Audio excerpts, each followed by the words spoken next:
fórmula do sucesso, né? Pessoas, processo, tecnologia. Como foi sua trajetória para chegar até aqui na liderança da W1 e transformar todo o nosso ecossistema? Mas eu nunca tinha visto nenhuma empresa com a cultura tão forte como na W1. Eu acho que é um DNA que todos, né, consultores, assessores, nosso time comercial tem muito forte.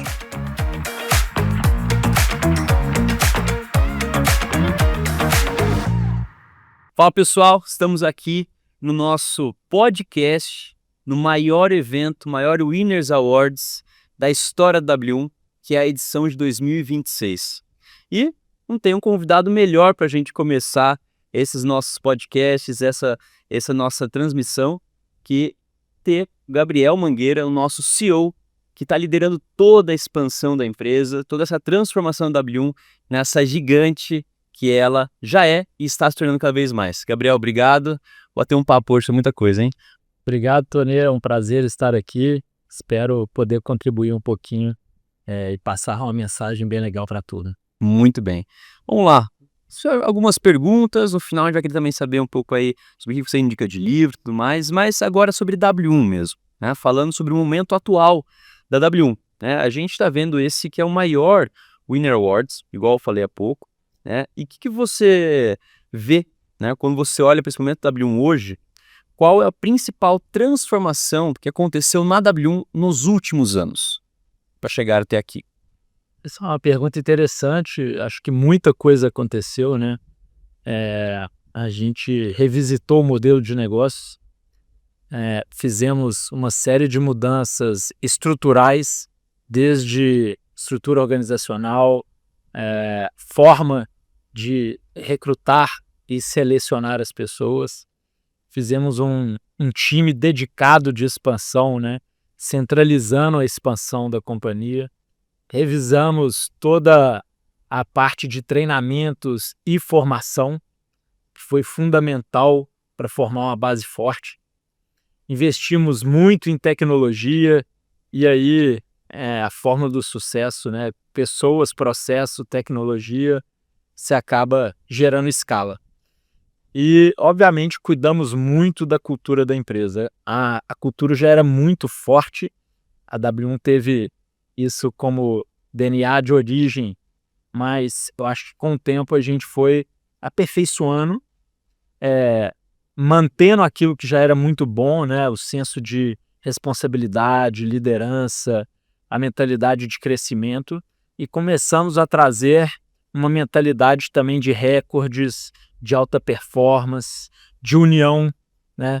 Fortalecendo os nossos valores, união que faz acontecer, trabalhando muito a meritocracia, fortalecendo o valor de protagonismo inovador, garantindo que a qualidade na ponta e a qualidade do que está sendo ensinado dentro de casa seja cada vez melhor, fortalecendo o valor de orientar e aprimorar, e, obviamente, um processo evolutivo, inspirando ainda mais confiança, cuidando bastante da nossa integridade. E esse é um processo muito dinâmico, vivo, que veio acontecendo nesses últimos anos e permitiu a gente chegar onde a gente está hoje, mas eu tenho plena consciência que isso vai continuar sendo alterado, aperfeiçoado, porque a cultura é viva, o modelo de negócios é dinâmico e a gente precisa continuar sendo protagonista, atraindo gente boa, que as pessoas que a gente vai conseguir atrair para o negócio são os principais atores para fazer a companhia subir de nível. E, como eu falo sempre, gente boa atrai gente boa, então isso vira um círculo, né, um ciclo virtuoso, gerando excelentes resultados e primando por essa cultura que a gente tem de excelência. Muito bem, muito bem. E falando sobre gente boa, eu quero saber agora uma questão mais sua, da sua carreira mesmo. Como foi sua trajetória para chegar até aqui na liderança da W1 e transformar todo o nosso ecossistema? Legal. Eu acho que a minha carreira foi um pouco fora da caixa do mercado financeiro, né? Eu sou formado em Direito, mas nunca atuei como advogado, né? Eu sempre atuei como consultor. E aí comecei a minha carreira numa boutique de M&A, atuando com pequenas e médias empresas. Depois comecei a atuar com grandes empresas. Comecei como estagiário, depois fui evoluindo para analista. Consegui participar de alguns negócios menores, já fazendo o processo completo, né? Não só a parte jurídica, mas também a parte negocial e a parte de viabilidade econômica do projeto. E com o tempo fui me desenvolvendo como profissional, fui adquirindo uma paixão muito grande por finanças corporativas. Acho que me ajudou muito na minha carreira. Em dado momento, eu fiz uma transição, então eu comecei no mercado financeiro, né, no que hoje chamo de IB, né, uma parte do IB, que é M&A. Depois fiz um double jump, né, mudei de função, mudei de indústria, fui atuar na indústria de siderurgia, mais especificamente com logística, e logística inbound, que é a logística que existe ali dentro das usinas. Então, para mim, essa experiência foi muito importante, porque foi ali que eu desenvolvi as habilidades de liderança, de saber formar um time, de direcionar o time. Nessa experiência, no início eu supervisionava algumas filiais, depois eu comecei a ter uma missão mais corporativa e cheguei a ter um time de quase 2.000 pessoas. Eu tive esse privilégio de poder fazer isso muito novo, né? Eu comecei ali com 23, 24 anos e fiquei 6 anos na companhia. Depois eu busquei um aperfeiçoamento profissional, fui morar fora, fiz um MBA na França, e assim que eu retornei para o Brasil, estava meio a pandemia, eu tinha em mente que eu queria empreender ou intraempreender. E aí eu montei uma boutique de M&A, muito focado em operações de venture capital e trazer capital estrangeiro para o país. Peguei alguns mandatos, 3 ou 4 mandatos, e no meio do caminho ali eu conheci a W1, né, e os fundadores da W1, e comecei a fazer projetos específicos de consultoria, não para a W1 no início, mas para outras empresas dos fundadores, e a gente começou a ter um relacionamento muito forte, né? Depois, a minha proposta foi de auxiliar no projeto de expansão nacional da W1. Então, comecei com esse chapéu em Minas Gerais e, com o tempo, fui conhecendo mais do modelo de negócio. E aí, se eu não me engano, em dezembro de 2020, o fundador me fez o convite para assumir a sua posição. Na época, ele era o CEO, e eu topei o desafio, desde que a gente implementasse um projeto que requeria mudança de posicionamento da companhia, manutenção do modelo de negócios, que para mim era um grande atrativo, a manutenção e aperfeiçoamento da cultura, que também era um grande ativo, e investimento pesado em tecnologia. Então, ele topou esse projeto. Começamos já no final de 2020 a fazer esse processo de transformação. 2021 implementamos o plano, né? E 2022 começamos ali a colher frutos daquilo que a gente estava, daquilo que a gente tinha como visão, como sonho grande, né?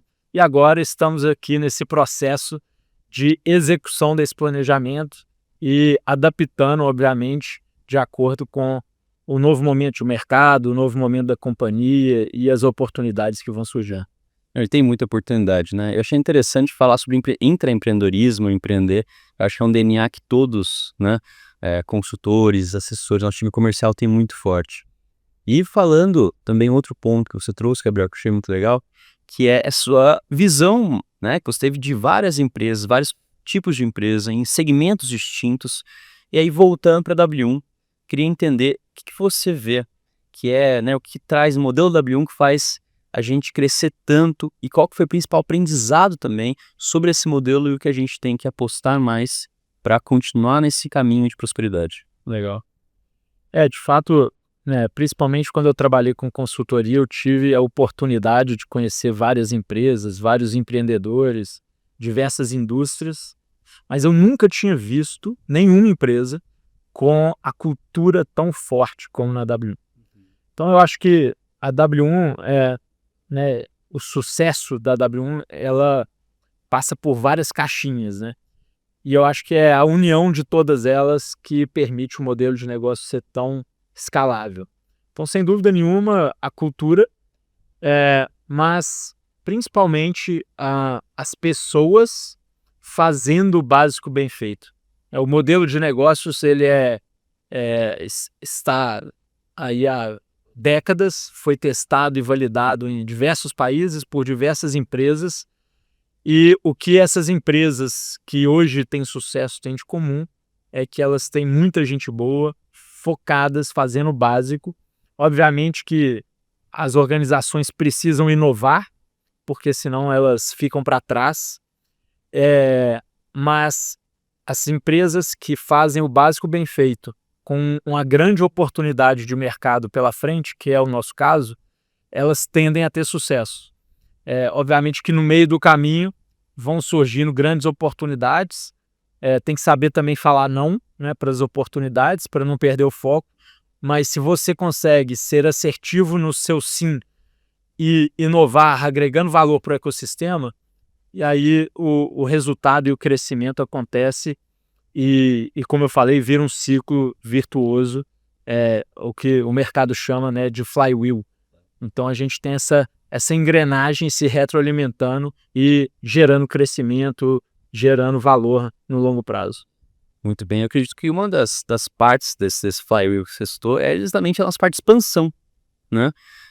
Você acredita que é uma das principais partes mesmo? Como que você vê a expansão e não só de novos consultores, mas assessores do nosso time? É um dos principais pilares mesmo para os próximos anos. Como que você vê a parte da expansão da W1?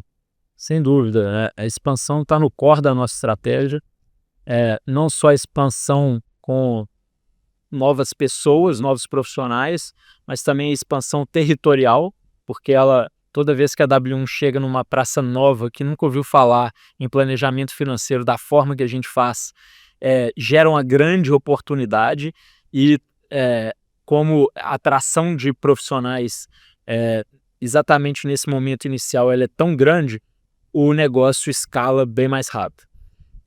A tecnologia eu acho que é fundamental, tá? Porque sem tecnologia fica muito difícil escalar com qualidade, com segurança, e implementando os processos mais automatizados, digitalizados, etc. Mas a tecnologia por si só, no nosso modelo, eu não acho que é suficiente, porque tratar de dinheiro, né, tratar de patrimônio, que é o que a gente faz, exige relacionamento, exige confiança. Então, muito do nosso trabalho, lógico que tem toda uma parte técnica por trás, mas muito do nosso trabalho é construir conexões com os clientes e garantir para eles a tranquilidade de que existe alguém do lado apoiando nas decisões mais importantes da vida, no curto, médio, longo prazo. Então, como eu falei, o core da nossa estratégia passa por expansão, passa por tecnologia e a união dos dois gera crescimento exponencial. Muito bom. Com certeza vai continuar crescendo muito mais, né, Gabriel? Eu acho que é muito legal de ver tudo que a gente está construindo, mas com certeza tecnologia, expansão vai continuar e nosso DNA, nossa cultura, igual a gente falou hoje, continuar fazendo com que a W1 siga esse caminho tão próximo que a gente está indo. E a gente está vendo hoje que o pessoal é bem animado, né? Isso tá bom demais. Esse evento, obviamente, é um evento de muita celebração e é um ritual super relevante para fortalecer a nossa cultura. Com certeza. Você vai fortalecer mais do que nunca, né? E agora eu quero umas dicas também, tá, Gabriel? Quero saber um livro, tá? Seja de empreendedorismo, seja talvez de alguém, um setor específico, seja de uma biografia, o livro que você quer aqui colocar para a galera como uma recomendação sua. Cara, posso falar alguns livros? Pode, opa. Bom, primeiro eu acho que comece pelo porquê, Simon Sinek. Acho que reflete muito da nossa metodologia de vendas, da habilidade de persuasão, de como convencer, entendendo o porquê antes, ao invés de simplesmente partir para uma venda técnica de um produto ou de um serviço. Então, pensando em vendas, seria esse, comece pelo porquê. Pensando em liderança, eu acho que existem vários, mas Extreme Ownership, responsabilidade extrema, me chama muita atenção, me marcou muito e tem preceitos que eu tento trazer muito para a W1, né? De o líder ter a consciência de quão importante é o seu papel, as suas decisões e que ele tem uma responsabilidade extrema sobre o resultado.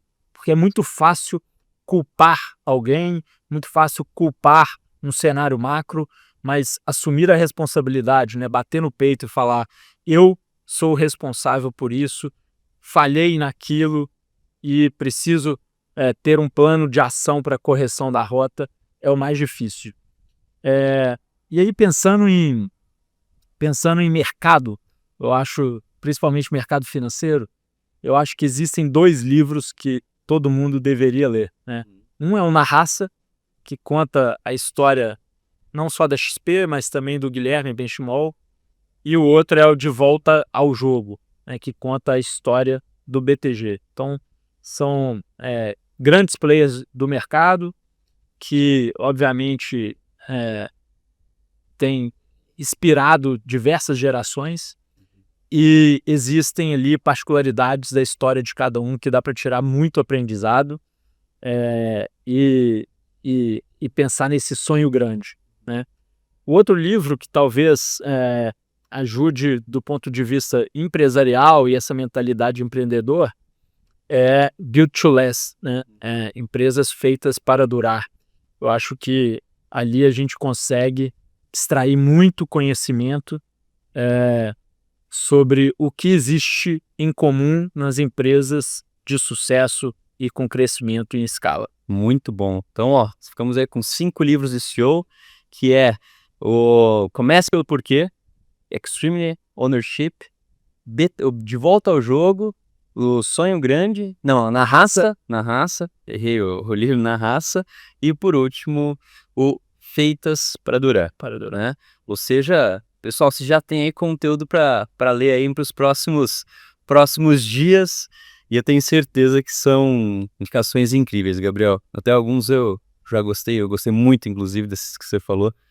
E agora a última, para a gente encerrar, vamos falar de um tema que acho que todos aqui, a gente sabe que tem uma pretensão muito grande nossa de fazer um IPO mesmo, mas mais do que o evento em si de fazer um IPO, porque a gente sabe muitas vezes que é só um degrau a mais, né, na história de uma empresa, que tipo de empresa precisa existir para que isso seja possível?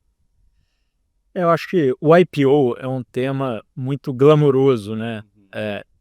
E talvez até de uma forma exagerada, porque o IPO, quando se fala em IPO, muitas pessoas se sentem atraídas, né, e querem fazer parte de alguma forma.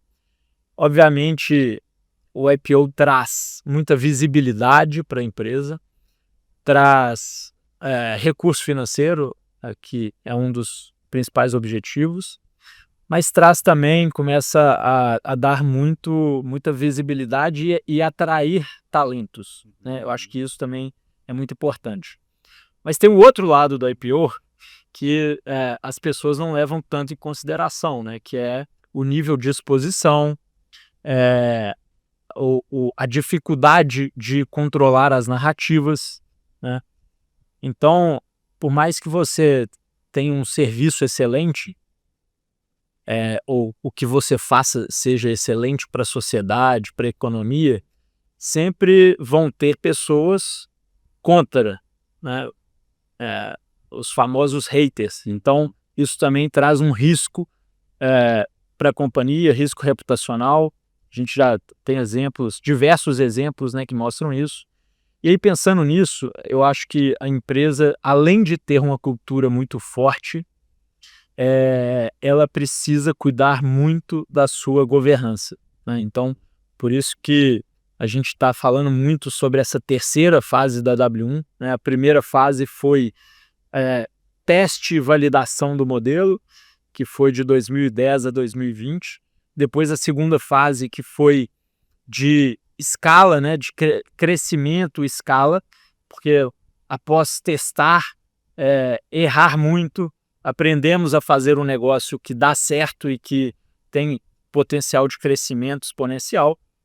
E aí de 2020 a 2025 a gente provou que isso é possível tendo uma taxa média de crescimento de 106% ao ano.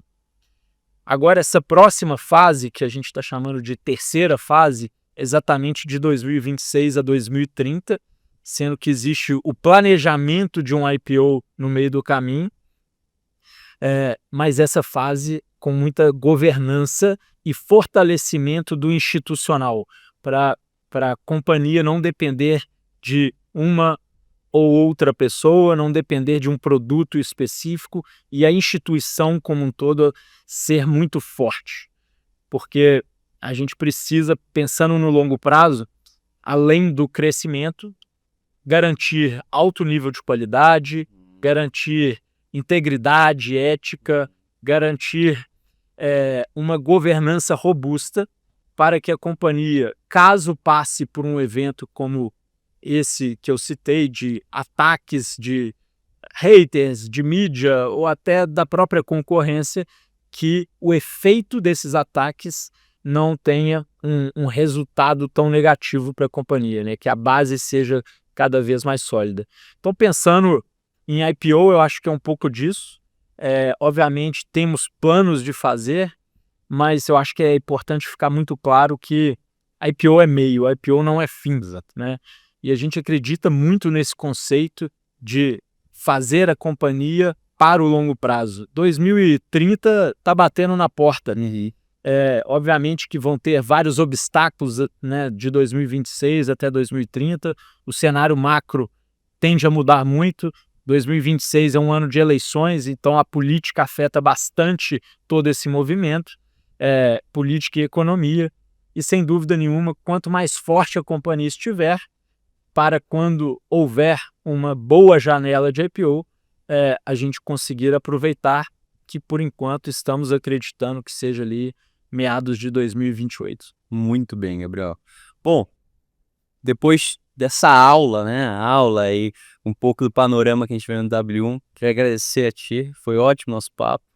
E vamos aproveitar mais esse evento aí, tem muita coisa para vir ainda, é isso. Muito obrigado e parabéns por estar liderando o evento no palco e fazendo a W1 ser reconhecida da forma que merece. Obrigado, Gabriel.